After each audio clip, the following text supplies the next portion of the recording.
त्यातनं काही hockey stick, stump आणि ही रिव्हॉल्वर माझ्यावरती जी उभारण्यात आली, ती रिव्हॉल्वर विकास गोगावलेवरती कशासाठी उभारण्यात आली? खासदार सुनील तटकरेंच्या दम आहे तर त्यांनी मर्दासारखं येऊन समोर लढावं.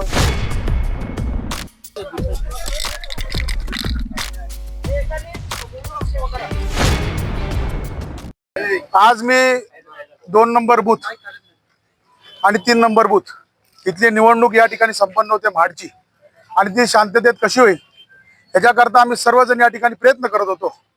आणि प्रयत्न करत असताना काही अज्ञातांनी 3 गाड्या घेऊन येऊन कुठनं आले काय मला कल्पना नाही, परंतु मी माझ्या कार्यालयाकडे जात असताना पक्षाच्या त्यावेळेला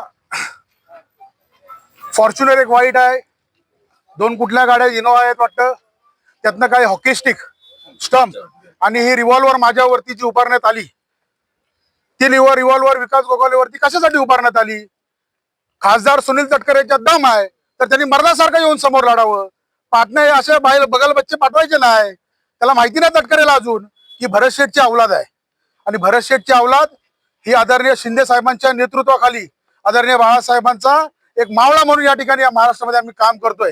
आणि काम करत असताना राज्याचे गृहमंत्री आदरणीय फडणवीस साहेबांना मी विनंती करतोय की एखाद्या जर का मंत्र्याचाच मुलगा जर का सुरक्षित नसेल तर या महाराष्ट्रामध्ये बाकीची जनता जनार्दन काय सुरक्षित असेल याचा आपण कुठेतरी या ठिकाणी विचार करावा. आज ही रिव्हॉल्वर जर्मन मेडची का कुठल्या मला माहिती नाही, परंतु ही रिव्हॉल्वर या ठिकाणी माझ्यावरती उभारण्यात आली, आणि कदाचित जर का माझा जीव गेला असता तर त्याला जबाबदार कोण हे मला महाराष्ट्र शासनाने आज सांगावं. मी आत्ताच मान्य मंत्री भरत शेठ गोगावले यांना कळवलेलं आहे.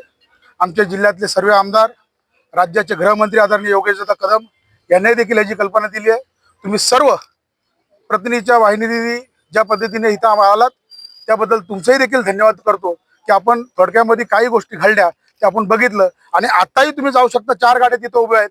मी पोलिसांना सांगितलं ह्या गाड्या जप्त करा, गाड्या कुठल्या आहेत ह्याची सखोल चौकशी व्हायला पाहिजेत, आणि कुठले लोक ही रिव्हॉल्वर घेऊन आले त्याचा मला या ठिकाणी पाहिजे. आणि मला जो जीवात मारण्याचा या ठिकाणी प्रसंग ज्या वेळेला करण्यात आला त्याच्यावरती काय आपण गुन्हा दाखल करणार. आणि आज महाडची जनता ठरवलेलं आहे की हा विजय हा शिवसेनेचा, आणि म्हणून आज रडीचा डाव या ठिकाणी सुरू आहे. कुठंतरी विकास गोगावलेला अडकवायचं, कुठंतरी माझ्या सर्व नगरसेवकांना अडकवायचं, आणि त्याच्याकरता आज ही आलेली बाहेरून माणसं आज आमच्यावरती हल्ला करत होते. त्याच्याबद्दल ह्या रिव्हॉल्वर मी आता पोलीस इथं असतील का, कोण कोण आहेत का पोलीस